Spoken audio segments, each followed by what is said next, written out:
Good afternoon. Happy Saturday, Chicago. My name is Lori Smith, and welcome to Meeting the Moment, powered by the Chicago Community Trust, designed to help nonprofits develop communication strategies to navigate uncertainty with clarity, confidence, and purpose. Again, I'm your host, Lori Smith, and today we are talking about leadership, presence, and voice. What makes a leader's voice credible when it matters most? Because leadership isn't simply about having something to say, right? It's about whether people believe you when you say it. And in a world full of competing voices and shifting expectations and constant communication, whether it is in person, whether it is via social media or other media outlets, credibility has become one of a leader's most valuable assets. So, how is it built? How is it sustained? And what causes that credibility to disappear? And I am so excited to have two dynamic guests with me today in studio. We have Iona Calhoun Batiste, Senior Director of Collective Power at the Chicago Community Trust, who has powered Meeting the Moment, and we're so grateful for her being here. Her focus is on building partnerships, fostering collaborations, and helping communities come together around shared goals and collective impact. And joining us virtually via StreamYard is Norman Clark, Executive Director of Chicago African Americans in Philanthropy. And CAAIP works to strengthen Black philanthropy, develop leaders, and create greater equity across philanthropic sectors. Norman brings extensive experience helping organizations and leaders navigate influence, trust, and the responsibility that comes with having a voice that people depend on. Iona, Norman, welcome to Meeting the Moment. Thank you so much for joining us. I really appreciate you taking the time out today. Thank you. I'm excited to be here. So, Iona, tell us a little bit about the trust and the trust's investment in Meeting the Moment. Oh, great. I Yes. love that. Yeah, let me give you a little bit of backstory. So I'm steward initiative called Collective Power. Mhm. Been at the trust for maybe about 3 years now. And my first few years there, I really studied exactly what our investments were focused in and how they really attributed to the overall goal of closing the wealth gap for Chicagoland. And in that, I saw how very powerful narrative change was and Mhm. is, and understanding how narrative does persuasions. And then we had these elections and things changed in the federal face. And you really got to see up close and personal Yeah. how narrative really, really can sway people's mindsets Yes. and now has evidence in shifting systems, Yeah. right? And so we at the trust are really always interested in understanding how we can influence and support systems that are actually doing better for Chicagoland as a whole. Mhm. So with this opportunity um, I really saw leaders of nonprofits being panicky, freaking out. They're hearing DEI is leaving. They're hearing all these different changes are coming. How do they say their words? How do they write their grants? Are they going to get doxxed, etc.? There was just a lot of fear in the nonprofit space. And so as the trust, we want to support our nonprofit leaders. And we really curated this opportunity in partnership with WVON and Forefront to really help be a supportive opportunity for nonprofit leaders. And we are hearing from your work that you're doing, all the things we already knew. It's so our Oh. hypothesis is we know that one the leaders know how to move the people. They know the people. Mhm. They are able to share the voice of the people that they represent, and they need to be at the table Yeah. to not only influence the decisions, but to also sustain, right? Yeah. So I Yeah. think the next year I'm looking at how do these nonprofit leaders sustain?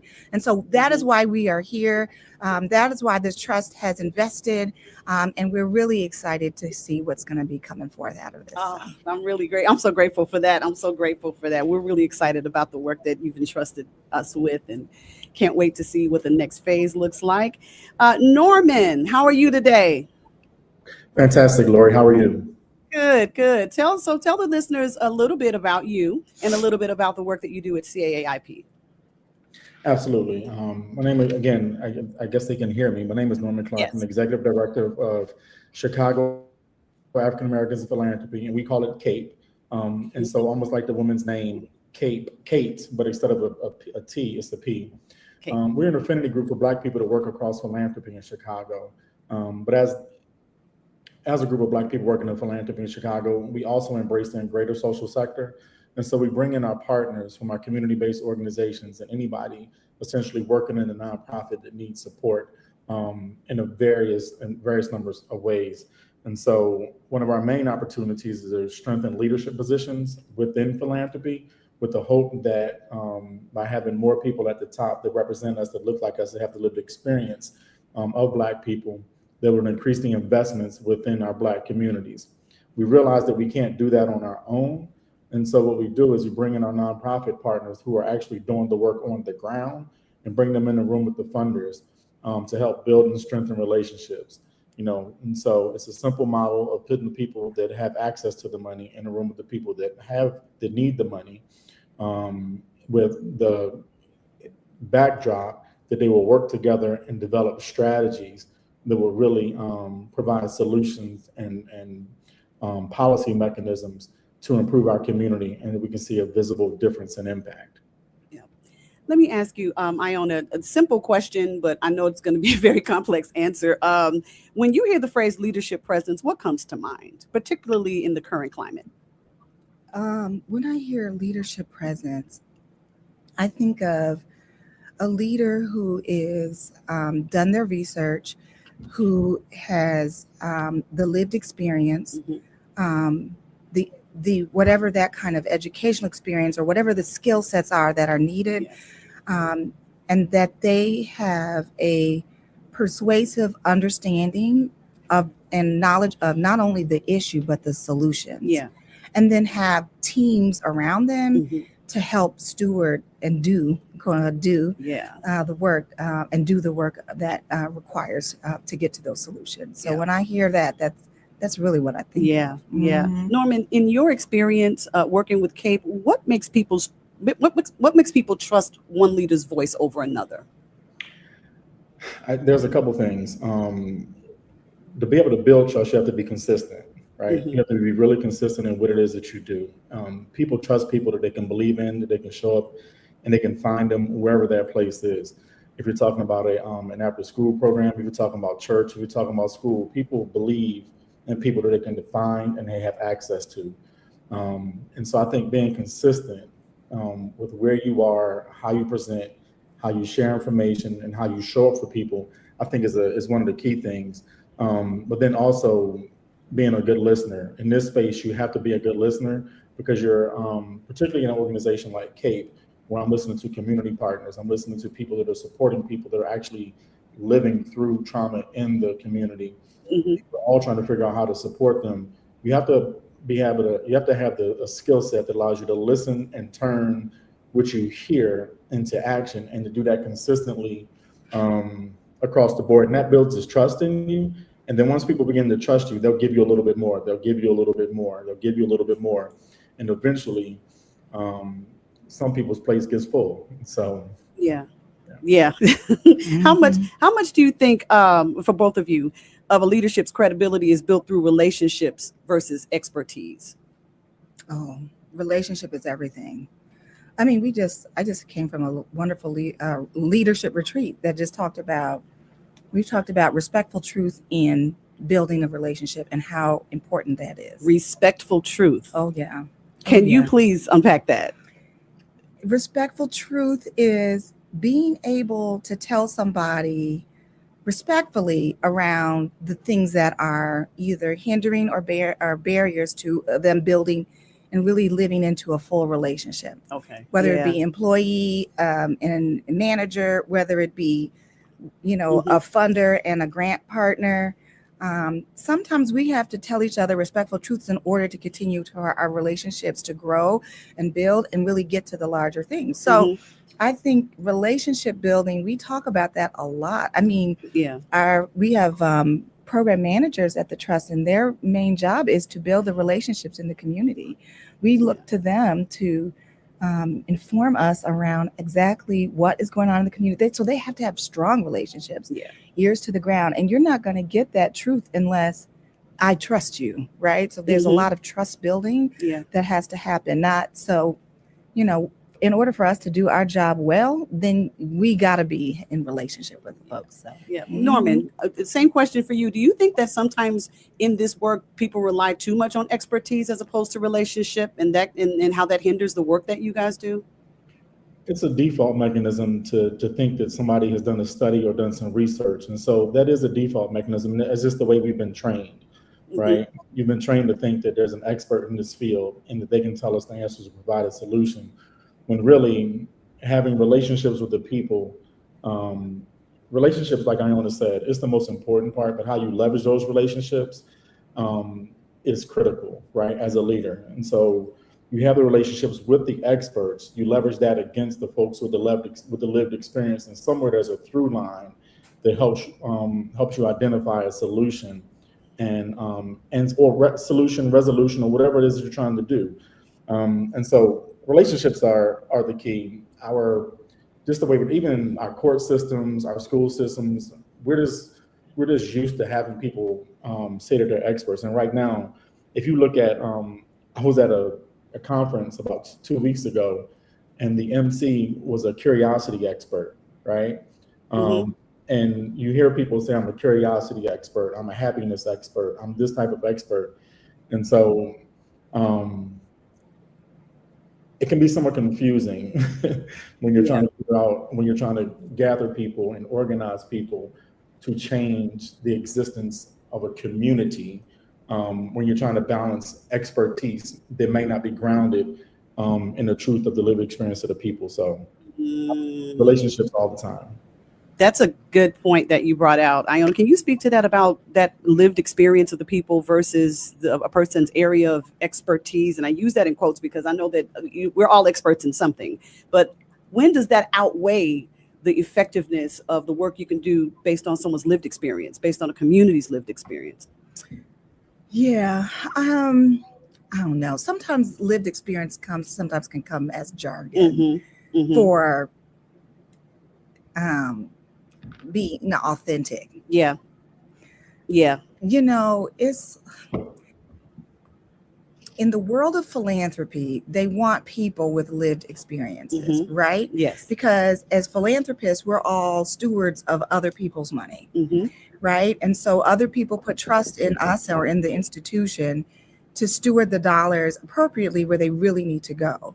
And so if I am not actually rooted in community or been there or maybe had an experience, then I may not be able to figure out or look at the data to make a very informed decision, right?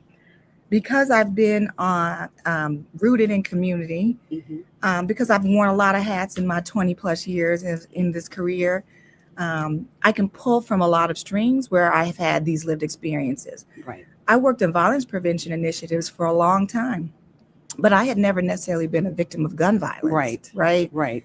Did I live in communities that had experience of violence? Absolutely. Did I talk to people who were actual victims of gun violence? Yes, I did. So that helped to drive me being so quote unquote informed.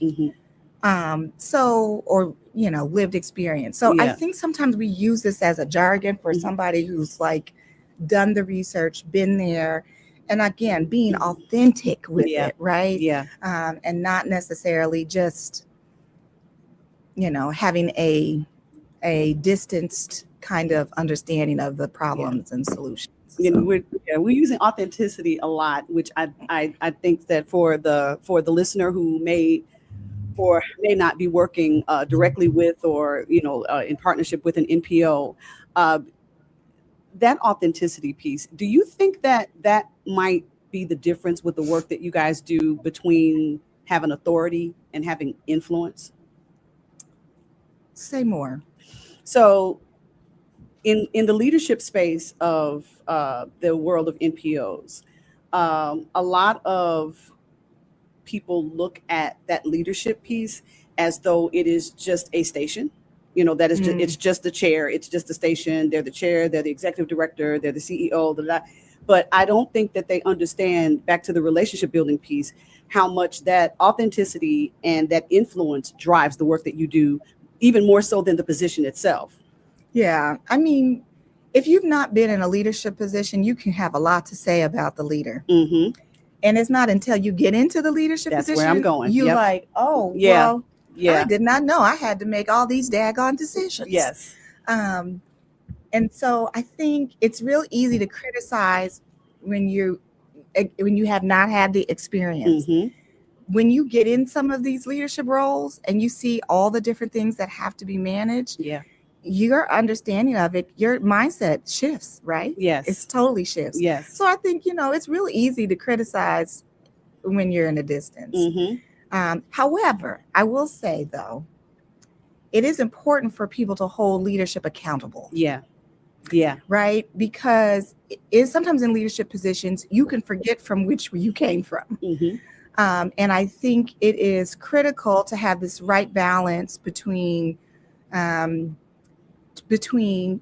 those that are not in leadership position and those that are, to really kind of balance each other out. They should be constantly learning from each other, growing together, etc. Yeah. And I wholeheartedly believe leadership anywhere, our public leaders should be held accountable for some of the things and the choices that they make. Yes. And I bring the question up because several weeks ago, we had a guest on who is the CEO of an NPO. The NPO is less than 5 years old. Mm-hmm. And when she started it, she was working with another one and she branched off and started her own thing. And once she started it, she herself noticed that even some of the relationships that she had built on the service end of what she was doing started to shift once she became the CEO. It was kind of like, oh, okay, you got it. And then so she was missing resources that she needed. She was missing connections that she needed because she was the CEO. They thought she already knew everything. She had no idea that she had been operating out of compliance of new laws that she wasn't aware of. So, I think that people think that when you're in that driver's seat, that you need less and not more. When it comes to community, when it comes to relationships, when it comes to resources, when it comes to information, So I think for the budding NPOs that are listening, I think this is a good piece of wisdom. Yeah, this is why we did this. Yeah. Because I think leaders need supports. Mm-hmm. And I think in this changing times, they feel like they are less supported, more isolated, more siloed. I mean, if you look across Chicagoland, there's more than 700, almost 1,000 nonprofits, registered nonprofits. Yes. Right. We're not including like the block clubs and the other little associations and stuff. Right. More than 1,000 nonprofits. These leaders need supports, right? Mm-hmm. And I'm not talking about the dollars they need to do general operating, but they need their own leadership training. Where do they go to better their own skills? Where do I go if you can't get into one of these amazing leadership training opportunities like the ones that run out of the Urban League or the ones that run out of LGC? These are very established leadership. So where do the smaller nonprofit leaders go to get the leadership training, ongoing supports that they know as they matriculate into those roles? And so we actually just finished up doing a leadership grant. So we're going to be getting over more than $500,000 out the door to leadership development programs across the city of Chicago that should be accessible to many of these nonprofit leaders. So we're excited about that. Yeah, we just made those grants a few months ago. So that is incredible. We know. We know. The lived experience helps me. There you go. Norman, what do you think with all of the consulting that you do and the wisdom that you're sharing with the other community leaders, other NPO leaders, what do you think is one of the fastest ways that leaders can unintentionally lose their credibility, even with good intentions? Taking on too much. I think. Can you say that again, please? I think I learned something through one of my relationships and partnerships with a large foundation. And I teach people about boundaries, authority, role, and tasks. Like understanding your boundaries are key, and not just your personal boundaries, but your organizational boundaries. And there are some people that are running toward car fires and don't know how to put fires out, instead of calling the people that know how to do it. So once you can learn how to establish your personal boundaries and your organizational boundaries, then that is probably the easiest way to remain consistent, to keep your trust, and to keep delivering on what you say that you can do. If you're going to deliver, 50 boxes of donuts to a place every week, then commit to the 50 and stick to the 50 and do that 50 well.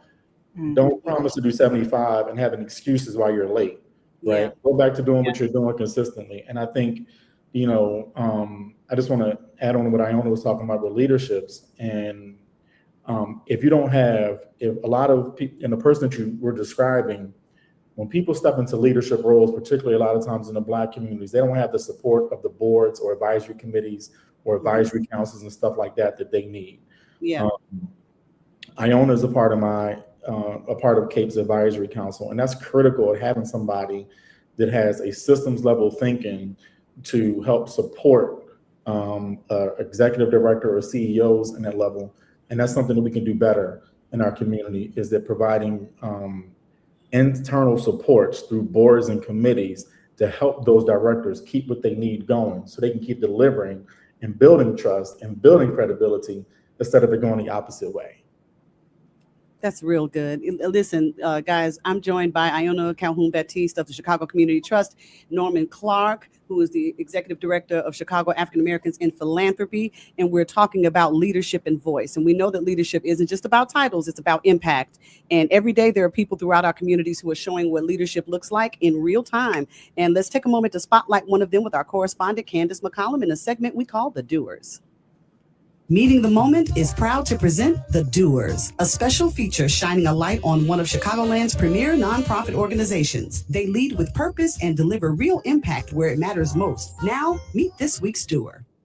Good afternoon. Welcome to another episode of The Doers. I'm Candace McCollum, and with me right now, I have Jessica Davenport Williams. How are you? I'm great. How are you? I am doing well. Now, for those who may not I've heard of Black Girls Break Bread.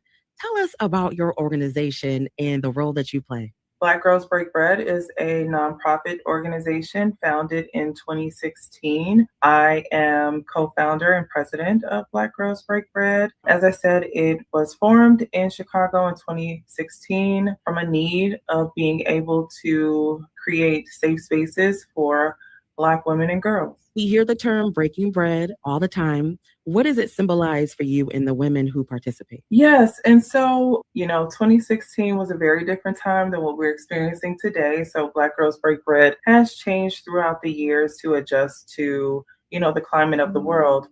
But with breaking bread, I'm a Black woman, a native Chicagoan, was very accustomed to intergenerational spaces within my family, where, you're sitting in a room and you could have your mom's generation and your grandparents' generation to be able to come together. And for many cultures as Black people, we commune with food. And so we wanted to be able to create that symbolism within the organization and bring women together so you can, remove the titles that you carry in the world and just come to be and be able to impart information, bi-directionally between generations. And so it has, dual meanings where we come and we commune and we enjoy a meal together, but then we're also circulating economic value within the community, as well as imparting wisdom between generations. Now, for those who are listening right now, how can they get involved? Yeah, well, our site, but then also if you care about the issues that we care about, it's always better to have strength in numbers, right? So that's where if it's like you need education about certain topics or issues, some supporters, they just want to send donations because they see our work, they've been following the journey. They see some of the issues that we're tackling, and so they may reach out via email, or they may, go on our site and go to our donation link and support that way. But definitely those who are in health equity spaces, there's always room to be able to partner, to collaborate, to elevate the message even more, because we need solidarity, especially when it comes to we need solidarity, especially when it comes to these pervasive issues that are plaguing Black women and girls. And so there's been a lot of focus on maternal and child health, for several years for our organization. And, I always say, if you don't care when the life is entering the world, you're not going to care about our life across the journey of our lifespan. And so being able to understand the landscape around the maternal and child health crises and coming together and bringing those partnerships and putting more of our faces at the table and our representation to increase. And so, yes, we're always open. You see, you sent an email, there's some response, there's some activity, but, more education there. But yes, if people want to support, they can email that way. And always, we're a nonprofit 501c3 tax exempt organization. And so donations are tax deductible. And last but not least, where do you see Black Girls Break Bread? What is the future goals? And how about the next 5 years? Where do you see Black Girls Break Bread? I am careful to answer that in a concrete way because as we've seen in the last 5 years, the world has shifted in ways that many people did not expect. And so we're just being responsive. I will say that, right? Like to the climate, to the needs. They're changing so quickly. Technology is developing so quickly. But it's still in the vein of being an advocacy-based organization and understanding where to make the biggest impact to increase healthcare access, to be able to address the health and well-being of Black women and girls, elevating the message around the true needs of our community, and being able to support the next generation to usher them through to be able to take up space in the places that matter. All right. Well, thank you so much for joining me this afternoon on The Doers. We appreciate everything that you are doing with Black Girls Break Bread and giving back to your community. Thank you for joining me. Thank you so much, Candace. Have a great day. Congratulations and thank you for your commitment to public service. Your organization keeps Chicagoland in motion because doers don't wait, they work. And now back to Meeting the Moment on the Talk of Chicago, 1690 WVON. Welcome back to Meeting the Moment. Thank you so much to our correspondent, Candace McCollum, for highlighting Black Girls Break Bread, an amazing organization doing the work on the ground. If you are just joining us, we are in studio with Iona Calhoun-Batiste, who is the Executive Director at Chicago Community Trust, and Norman Clark, Executive Director of CAPE, Chicago African Americans in Philanthropy. And we are talking about leadership and voice. And I just want to say I'm senior director.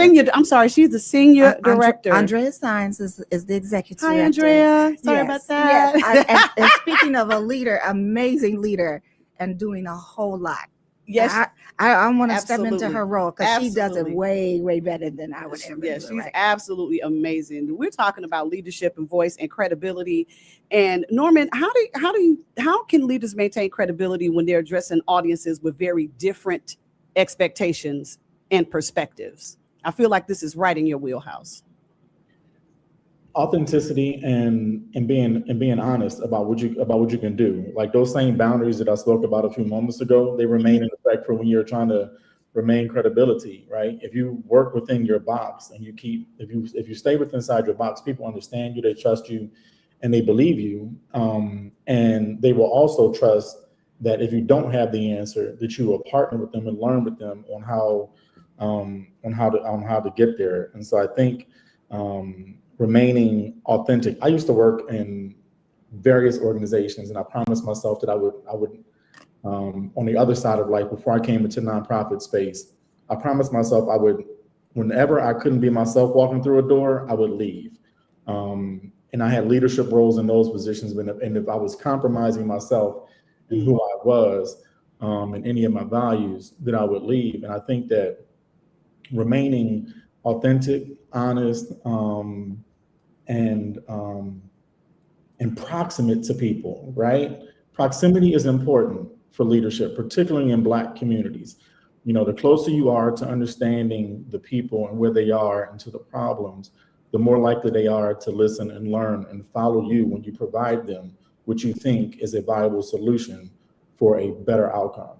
So it sounds a bit wordy, but hopefully that makes sense, Lori. It makes total sense and extremely important. We needed every word of that explanation. Believe me. Let's take a caller. Alicia Harley, welcome to Meeting the Moment. Okay. Hi, I'm Alicia Harley, a board member at VOA Illinois, and I have a question for your guest. Okay.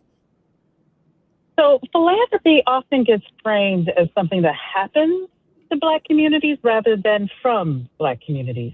And so how is CAPE and the Trust working to build a culture of grant making that's rooted in our values and our wealth building priorities? That's a great question. I don't know, Norm, you want to go first? Or you want me to go first? It's up to you. I can speak from CAPE on CAPE's behalf. I mean, and it's a little bit different. You know, my answer is going to be easier, and hopefully this sets it up for Iona works at a foundation. I have the privilege of working for Black people, about Black people. And so, you know, one of CAPE's objectives in bringing our partners and bringing our community partners into the room with our funding community is to not just to bridge the gap between funding, but to bridge the gap between learning and understanding, and then to be able to teach each other how to be better support mechanisms for that. In an ideal space, if CAPE is doing its job really well, then we eliminate the need for an RFP, because funders understand the problems and they have the people in the room that are providing the solutions in order to do that. And philanthropy itself is set up as a wealth protecting mechanism, and it's really a tax. It's more of a tax identity than it is anything else.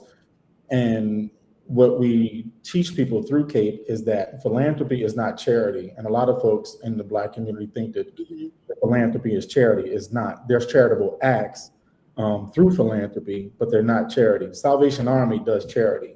They see somebody outside, they give them sweaters. Iona sees somebody's out cold. She goes back to her organization and she funds organizations to solve the problem so that they don't get cold anymore and have coats. That's an educational thing that has to happen. And so a few years ago, we did an event called the Soul of Philanthropy, because we wanted to highlight Black people's way of doing philanthropy, our time, our gift of cooking, all the different things that we do. Some of your guests were honored. I know you had Deion Dawson on here previously. Yes. You know, Deborah Harrington, you know, Janelle Nelson. We've had people that are actually giving of themselves out there. And so, Alicia, it's a great question. And if I can sum it up, what CAPE tries to do is to bring the people into the room, provide an educational resource for them, help them understand how it works, but then don't push them back outside with that. Give them an opportunity to actually work with the people that have the funding to build those relationships, so that when they say they have a problem in their community, we can leverage philanthropy, which should be for the love of people, not the love of money, for the love of people, to actually do the work that it was designed to do. And in closing, I would say CAPE is also pushing funders to think differently about how they do things, about how they fund and how they leverage their dollars. I did a project with Chicago United for Equity that challenges philanthropy to go into their endowments to solve some of the problems that exist inside the Black community, based on some of the wealth mechanisms that were created, and gave them that high, that wealth that allowed them to create these different types of foundations. And so we are trying to make sure that Black people are not overlooked in philanthropy. And I'm gonna stop because I wanted to, give Iona a chance to respond, but I wanted to take some of the weight off of her since she works at a foundation. And if I could. No, thank you for that. Yeah. So Chicago Community Trust is for everyone. Yeah. And so all of Chicago, and that is our mission, right? However, we try and make very intentional spaces to hear from representatives from all communities. And so when we're making grants, we really have to it's almost like we have a duty, and we call it a lot. It's a part of due diligence, so to speak, but really taking into account who have we talked to in that community, who have we talked to who's in this space, and are the investments and what we're trying to do going to do greater harm or really going to do and make improvements. And so as the trust, that's part of our process, which is to involve those individuals from that said community South and West Sides are some of our focus target areas. Yeah. So we bring them in, whether it's through conversations, we have different kind of consultations that happen. One thing I'm really proud of is my team just did an arts and culture for community wealth building grant. And before we did that, we spent about 6 months just listening to artists of variety of backgrounds to ensure that what we would be doing is, one, what they said they needed, and two, going to actually do some good for them, right? So I appreciate Norman for taking that pressure off, because yes, we are for all Chicago, but we do make every effort to ensure that all communities and cultures are represented well in our grant making. Yes. Did I answer your question, Alicia? Yes, thank you very much. Awesome. Thanks for the call, Alicia. Let me ask you, in the work that you do, Iona, personally, who influenced your leadership voice the most? Oh my goodness. I probably have to say my mother and my grandmother. I come from a real long line of strong women, whether it be on my mom's side and even on my dad's side. There were strong women. And so I saw them first as leaders. My mother was a leader at the University of Chicago in the blood bank in the 90s at the height of HIV, and was doing publications with doctors. And, so I saw how she moved in a leadership space. I think I just had really amazing women around me. I had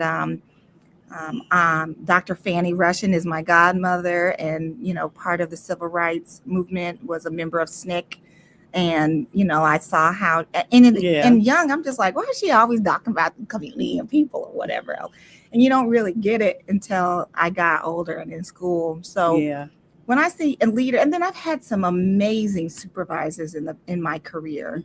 I've had some not so great ones, but I've had some really, really good ones that have allowed me to grow in my career, but who have seen something in me that I didn't see in myself.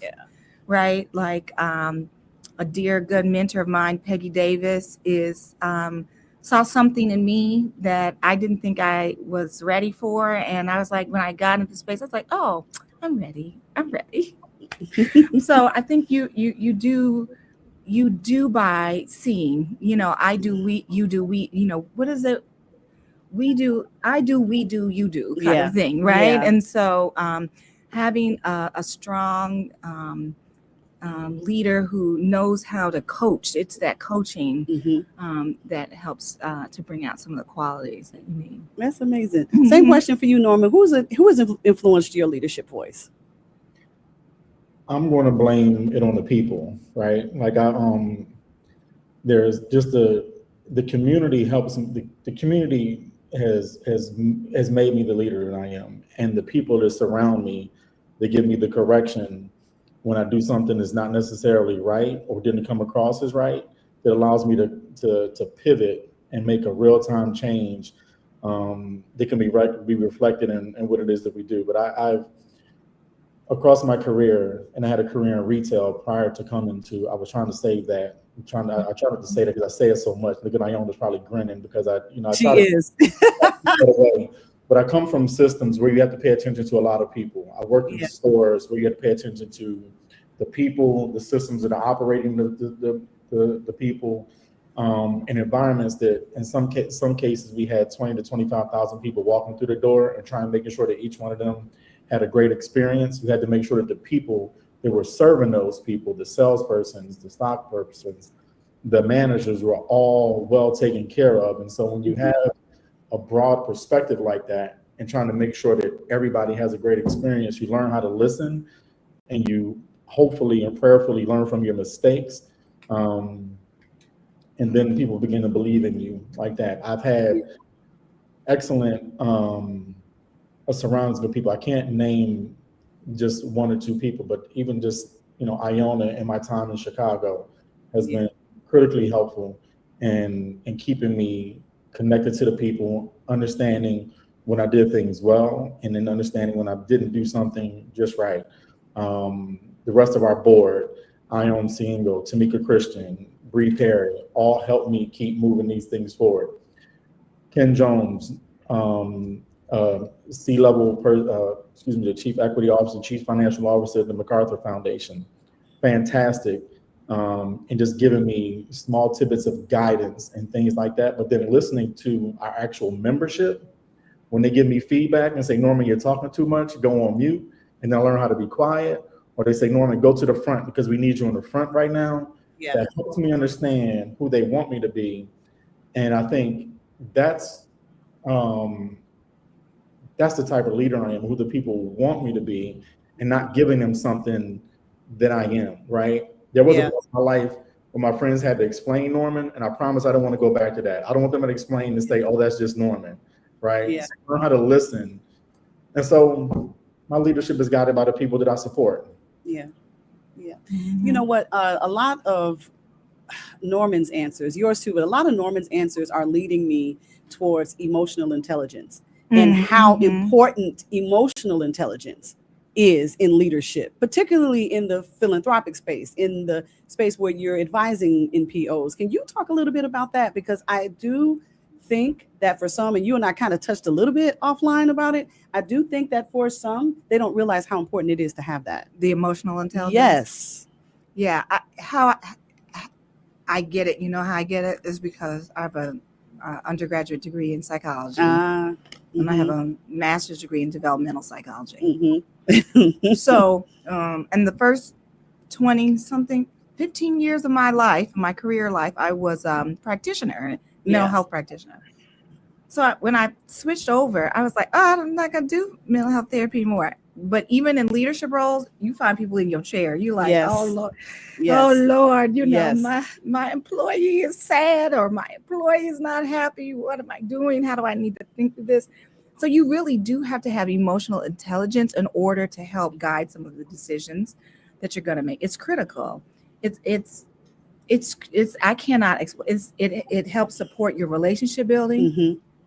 It helps us to build trust. But there are lots of people that don't have EI, and they don't necessarily live into it.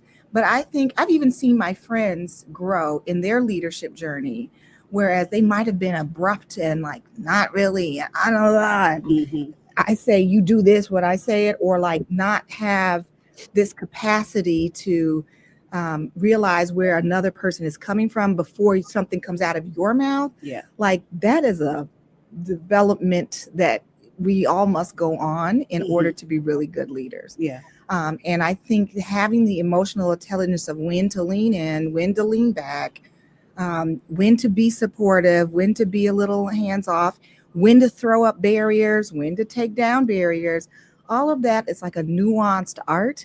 And I think it comes naturally for some, and others have to really work on it. But it is something to be mindful about that in your journey. And something that can be learned, right? It can be learned. You got to want to learn it. I've seen leaders not want to. We've got some leaders that we know are very popular that don't have any emotional intelligence and don't care. Yes. And don't care to learn. Yes. So yes, that's kind of where we are right now. This has been such a great conversation. I want to ask one final question, and feel free to take all the time you need to answer it, because we do have some budding nonprofit leaders, some who wish to start nonprofits, some who are transitioning from the service end of a nonprofit into leadership, or maybe a subsect of something. What is one of the best pieces of advice that you can give someone who's just starting in this space? Into nonprofit space? Listening and learning. And connecting yourself with some kind of mentor. Go shadow, if you're in this space, find out who's doing it really well and the way that you like to do it, right? And go shadow that person. I for a long time I'm also trained in ballet dancer, and for a long time I thought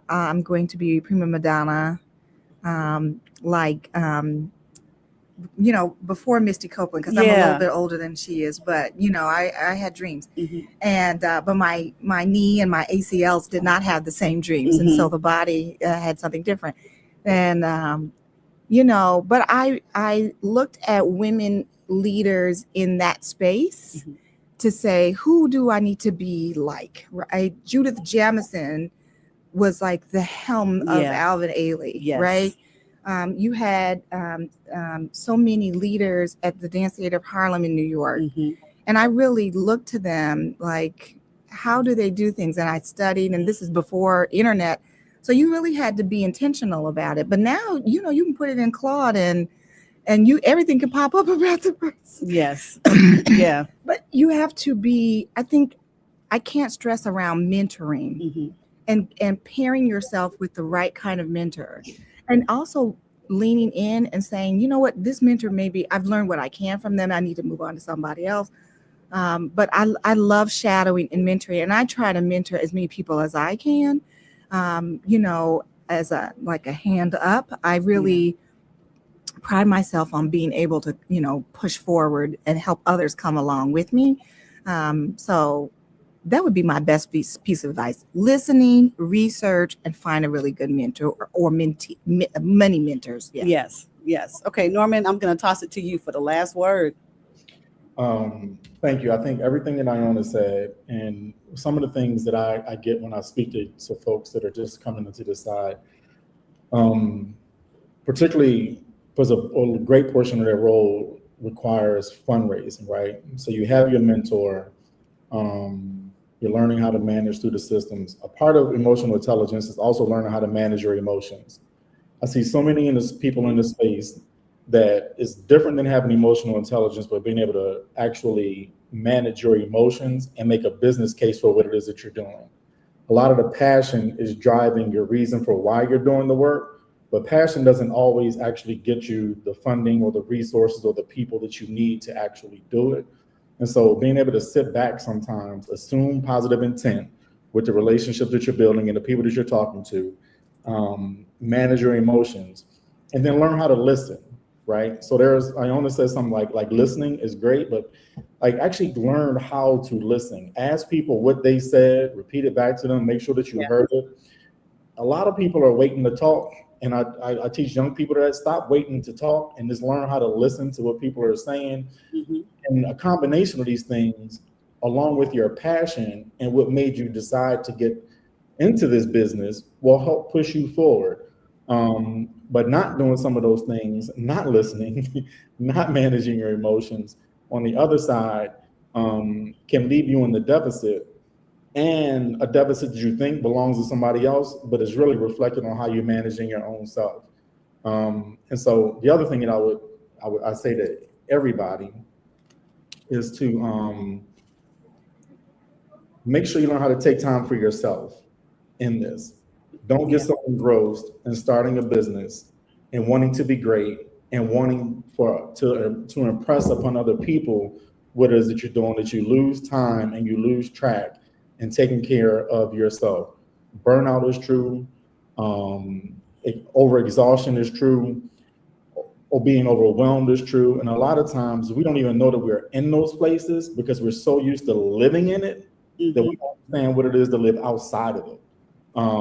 And so we just had Kate, at one of our membership meetings, we invited our partner from Sister Althea Community Care, Kamisha Jones, and she talked about that and tried to help us understand how we move from identifying that something is wrong into a place where it helps us correct that. And almost 90% of people, she gave us some stats that the top 10 out of the top 5 people that need supports are people that work, or people are social workers, people that work in nonprofit spaces, and only 25% of Black people are getting the support that they need. And so you told me I can have as much time, so I'm adding all this inside of it. Yes. But it's critical for us to take care of ourselves, because if we're not taking care of ourselves, we really can't be good for other people. So just to recap, assume a positive intent in these relationships that you're building. Learn how to listen. Go to a class on learning how to listen. People take speed reading class, take a learn how to listen class, and manage your emotions. to balance out your emotional intelligence. And I think that would drive success. CAPE is here for you. So we have a group of people that sit around and we talk about this. So we do this all the time. We make ourselves available. We're small. So we try to respond. We don't try. We respond to everybody. We do. So thank you for your time, Lori. Thank you for letting me talk so much. I'm going to go on mute. Of course. I appreciate you. Listen, I wish we had another hour with you two. This has been, when I tell you this has been an incredible conversation, I absolutely mean it. And I'm so grateful to both of you guys. Can I have you guys come back sometime? Absolutely. Please. Thank you. I'm so Norman, you excited. too? This is my first time, Lori, so I've got the nerves out. So next time I'll be better. Bring me back. Awesome. You were amazing. You were absolutely amazing. Listen, special thanks to Iona Calhoun Batiste, Senior Director of Collective Power at the Chicago Community Trust, and Norman Clark, Executive Director of Chicago African Americans in Philanthropy, CAPE. Thank you so much for joining us on Meeting the Moment. For more information, go to wvon.com/meeting the moment. Have a great Saturday afternoon, and I will see you next week. Take care.